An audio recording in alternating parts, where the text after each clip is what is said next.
From the start of our marriage, I've had a hard time dealing with my mother-in-law and father-in-law. They've always treated me poorly, and to make things worse, they've constantly criticized me for not being able to have children.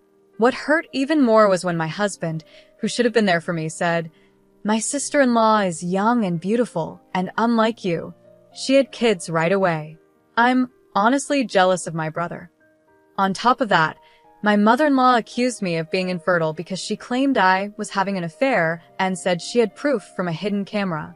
So I came up with a plan. I called a family gathering, pretending it was to celebrate my nephew's birthday, and suggested we all watch the supposed evidence of my affair that my mother-in-law was talking about. When we watched it, my sister-in-law Scott and my father-in-law muttered, "I knew it," in shock. My name is Emma, and I'm 36 years old. I work in the international business division of a mid-sized trading company.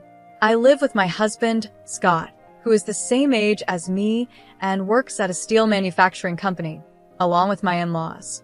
We don't have any children yet. I met my husband at a dating event a friend invited me to.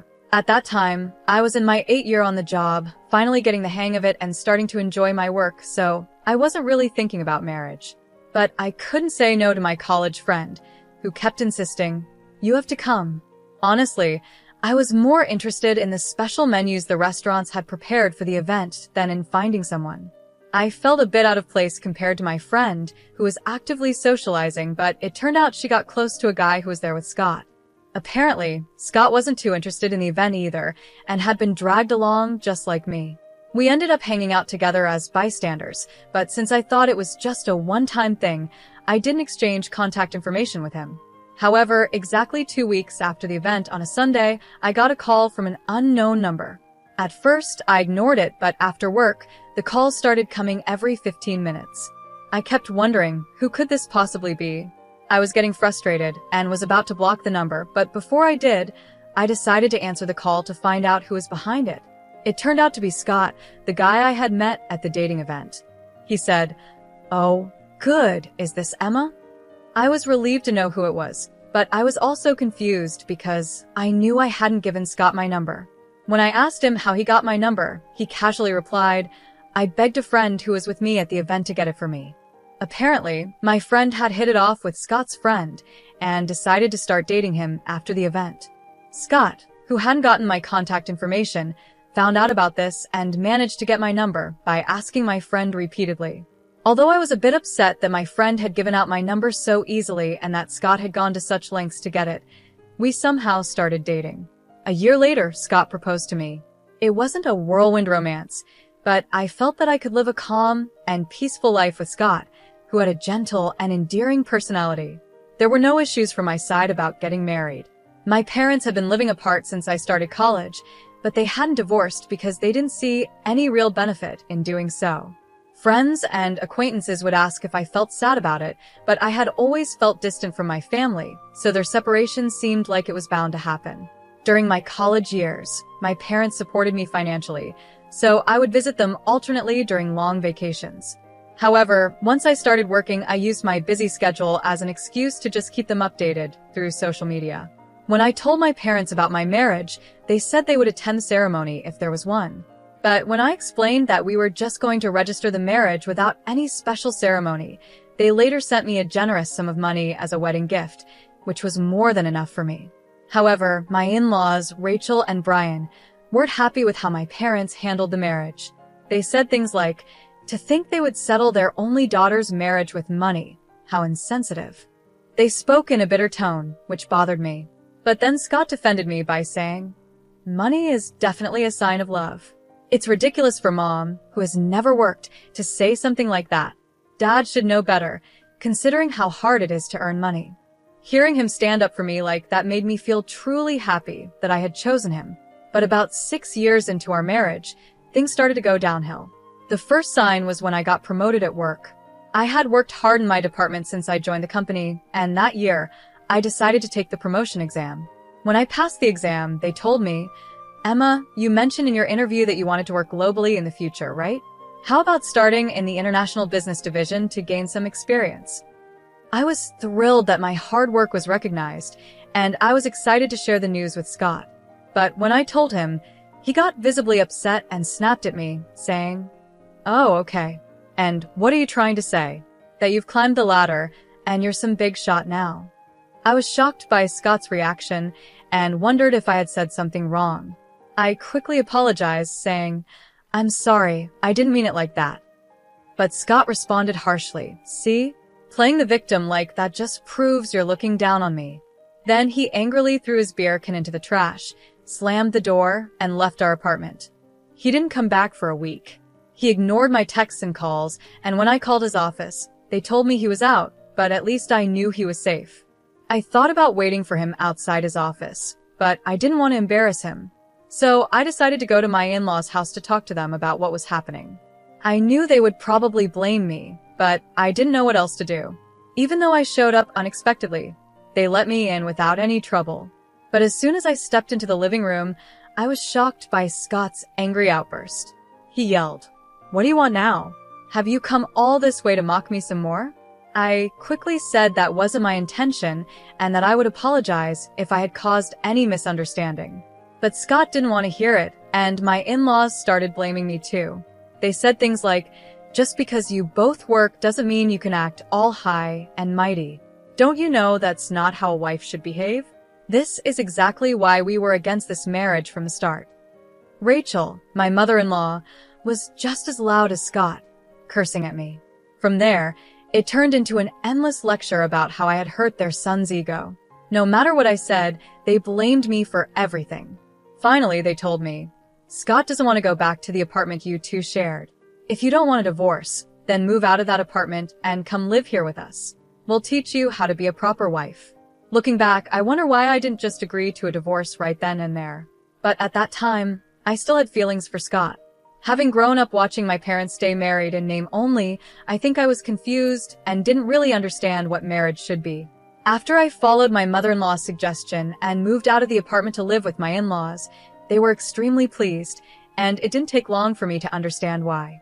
It turned out that Scott's older brother, Charles, who was 5 years older, had been living with them but moved out about 4 months before my promotion. He had found a girlfriend and wanted to live on his own.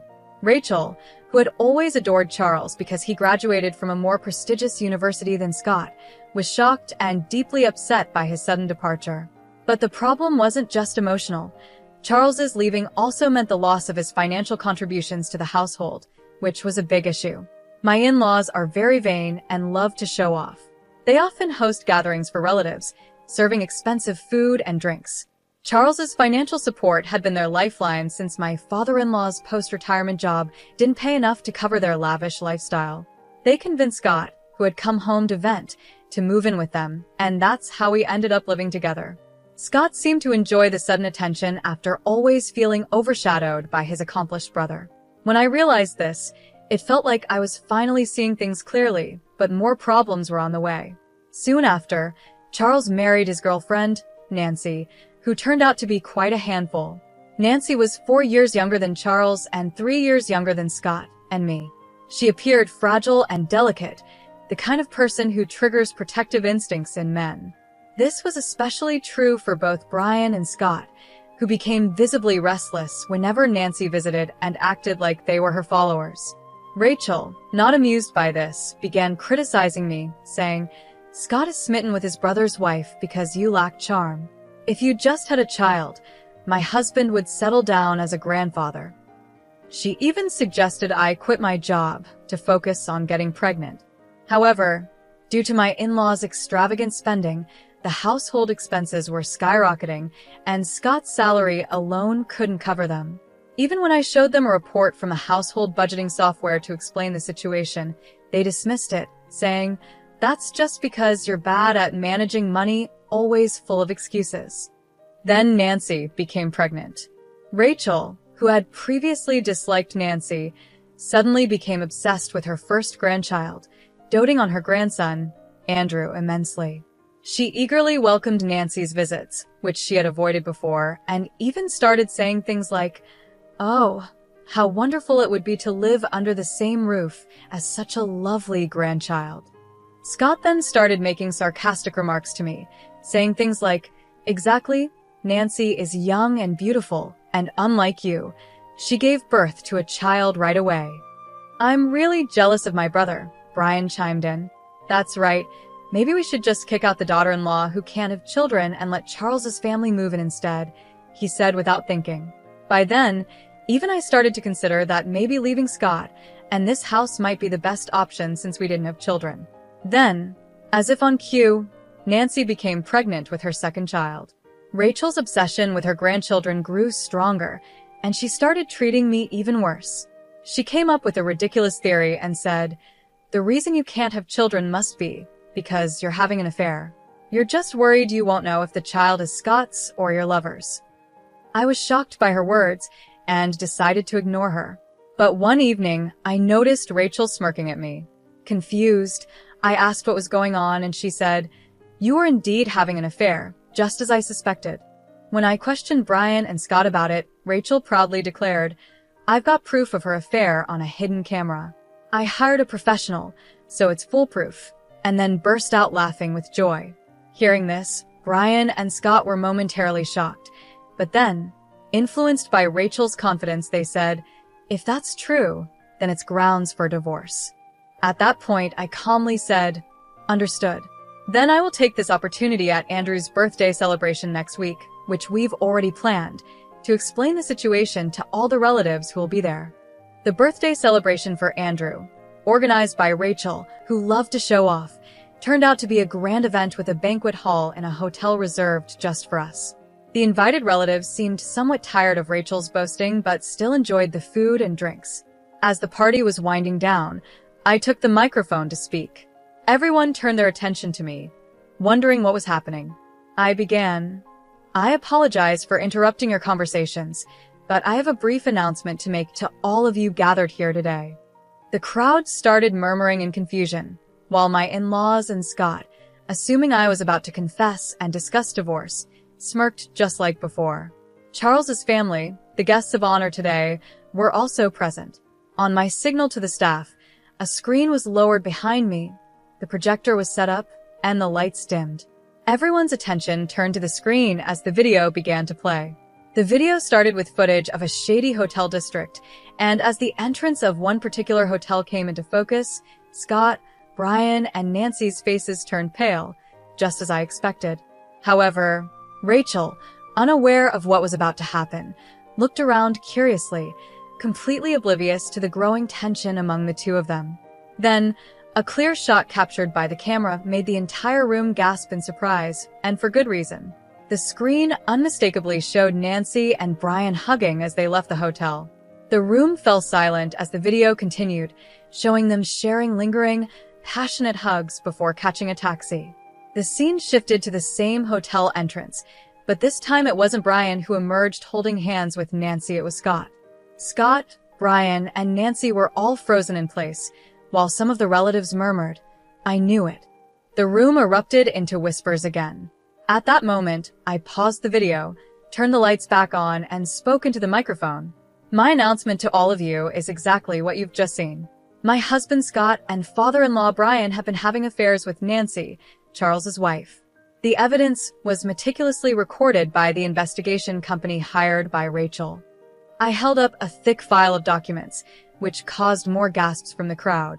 As the noise died down, I revealed that the investigation company had actually been hired by Rachel, not to uncover Brian, Scott, and Nancy's infidelity, but to find proof of my supposed affair, so they could kick me out.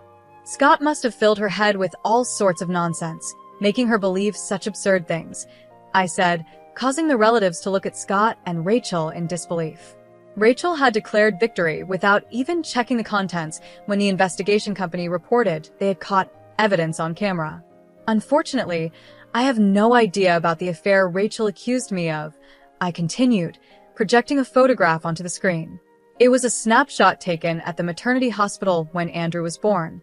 The photo showed my sister-in-law holding Andrew in the center, with Charles smiling beside her, and Scott and I, who had come to celebrate, in the background. Since Rachel has always disliked me, she probably didn't have a single clear photo of me.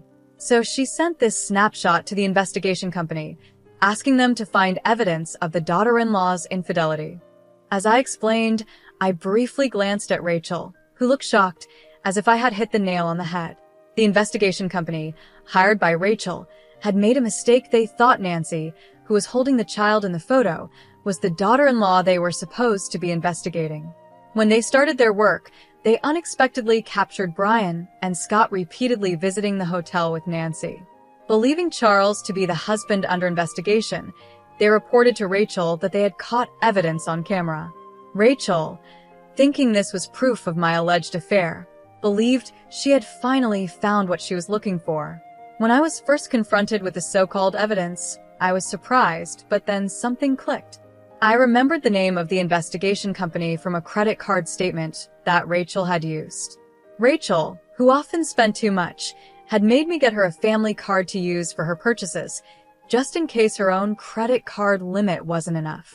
Troubled by her making large purchases without consulting me, I had set up the card statement to be viewable in an app, so I could check the charges each month. The next day, I took half a day off work and went to the investigation company to explain the situation. I then commissioned a new investigation myself. Realizing their mistake, the company eagerly accepted the task to make things right, and they quickly provided the results, which led to the evidence I presented today. As the screen was removed and the lights brightened, Nancy, Brian, and Scott all looked pale. I approached the great-aunt and uncle, whom my in-laws greatly respected, and said, "I apologize for the inconvenience, but I prefer not to expose the children to what's about to be discussed. Could someone please take them to another room?" The great-aunt and uncle immediately approached Nancy, took Andrew, and handed him over to their own children. The other children were also led to another room by several women, leaving behind furious relatives, a stunned Rachel, and a bewildered Charles. Only Nancy, Brian, and Scott remained, shrinking under the stern glares of the relatives. Then, Rachel, who had been trembling, suddenly leaped towards Nancy, shouting, "What have you done? Betraying me and Charles with Brian and Scott." She lunged at Nancy, but several relatives rushed to stop her. Nancy was already petrified, and Brian and Scott were similarly frightened. Finally, I decided to deliver the last blow. Given the circumstances, I will be divorcing Scott. I apologize for any inconvenience caused to everyone here. According to the investigation company, the improper relations between these two have been ongoing and not just recent. Reconciliation is impossible. I made the announcement, then pretended to stumble as I added. After reviewing the investigation results, I've been tormented by the thought that Andrew, and even the child Nancy, is currently carrying might belong to Brian or Scott. The remaining women in the room rushed over, rubbing my back and taking my arms to support me, saying to the two of them, "You are all shameless and disgusting. Poor you," they started cursing. The men looked on with disdain, surrounding the two with cold stares. Brian and Scott could do nothing but stand there, silenced by the disapproval, while Rachel continued ranting and Nancy sobbed. The fallout from my revelation that day spread quickly. When Charles found out that his wife had been cheating on him with both his brother and father, he was in shock for a while. But as he started to regain his senses, he began to seriously doubt Nancy's claims that Andrew and the baby she was carrying were his. Nancy pleaded desperately, saying, "That's just a lie. Both Andrew and the baby are undeniably your children." However, once suspicion takes root, it doesn't disappear easily.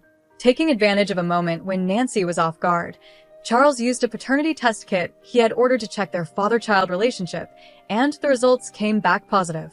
Even when confronted with the results, Nancy stubbornly refused to admit to cheating, frustrating Charles to the point where he contacted her parents. Caught completely off guard, Nancy's parents couldn't believe the story Charles told them, so they came to my office demanding an explanation. Though I found it bothersome, I knew I had to deal with this eventually, so I took the next day off and went with Nancy's parents and the couple to the law firm I had hired.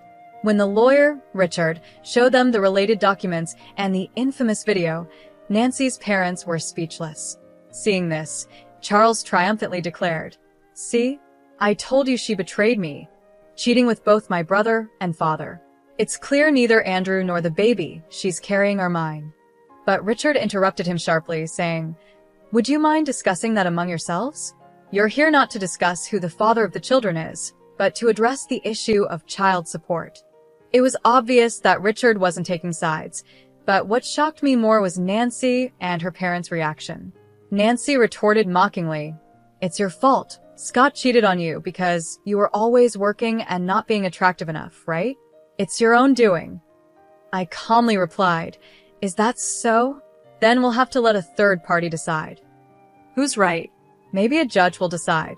When I mentioned a trial, Nancy's parents turned pale, and it was no surprise. Both of them were teachers at a prestigious girls' school in the area, and the idea of their daughter, who was supposed to represent the ideal of a good wife and mother, being involved in such a scandal with her brother-in-law and father-in-law would ruin their reputation. As soon as they heard the word trial, Nancy's parents immediately begged, "We sincerely apologize." But to me, at this stage, an apology from anyone didn't matter.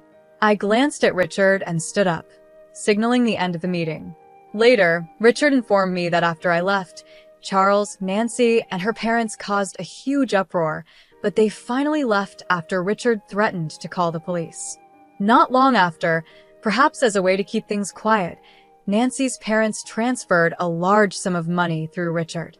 Given how things turned out, what happened to Charles and Nancy didn't concern me much, but around the same time, I found out about the fate of my in-laws through Scott, who had also demanded a division of assets. According to Scott, Charles filed for divorce and refused to pay child support for Andrew or the unborn child unless a DNA test proved he was the father. He even declared he would file for denial of paternity as soon as the child was born. Fearing the worst, Nancy's parents, against her wishes, forced her to undergo prenatal testing.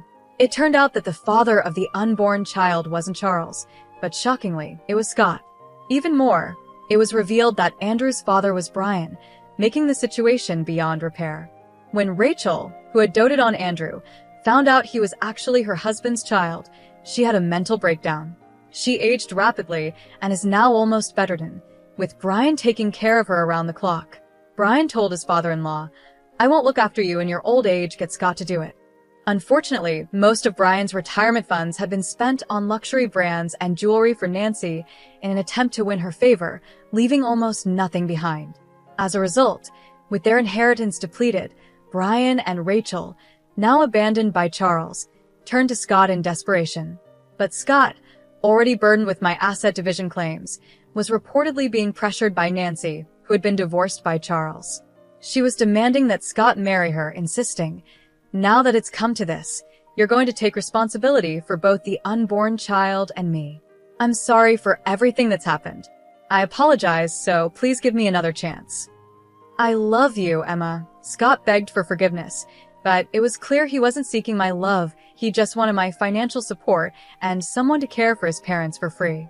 Since I had no lingering feelings for Scott, I instructed Richard to convey my final decision and blocked all contact with him except through one social media platform. Eventually, the divorce was finalized, despite some disputes. The asset division was paid in full in 2 installments. According to Richard, Nancy continued living with my in-laws, pretending to be Scott's wife, even though she wasn't officially registered as part of the family. However, once word spread among visiting relatives, the whole neighborhood began whispering about this shameless family, which drove Nancy to become a recluse. She neither helped with Rachel's care nor took care of Andrew and the newborn, leading the kindergarten to report Andrew's neglected appearance to child services. In the end, Nancy's parents took in the 2 children but disowned her, saying, "You are no longer our daughter, and we are no longer your parents. Never show your face to us again."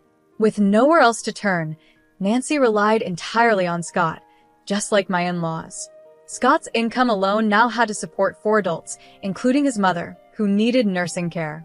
A colleague of Scott's, who works at the same company, mentioned that a relative at an affiliated company exaggerated the story, making Scott the target of rumors as bad as those on gossip websites. Despite the difficult situation, Scott continues to work, unable to quit because of financial needs, enduring the discomfort. For some reason, Charles seemed to regard us as fellow victims, but the fact remains that he looked down on me, along with Nancy and my in-laws, for being a woman unable to bear children. Naturally, I ignored him completely at work, but as rumors spread within our company, He couldn't handle the whispers and volunteered to transfer to a subsidiary in a regional area. After everything was settled on my end, I was approached about a transfer to an overseas branch. Although I had expressed a desire to work abroad during my job interview, the sudden offer caught me off guard. However, my bosses encouraged me, acknowledging the career I had built and the language skills I had continued to learn in my spare time. Feeling fed up with the rumors, much like Charles, albeit for different reasons, I decided to take the opportunity. I decided to take a bold step and accept the overseas assignment. When Scott somehow heard the news, he sent a series of cliché romantic messages, pleading for reconciliation on the only social media account I hadn't blocked him on. But since I planned to cancel my phone service when I leave the country, I chose to ignore them. Despite everything that happened, cutting ties with that in-law family feels like a stroke of luck. With this in mind, I feel ready to face any challenges that may come my way. It might seem a bit opportunistic, but that's honestly how I feel. Maybe I've been too hard on myself all this time. From now on, I plan to stay positive and give my best effort in everything I do.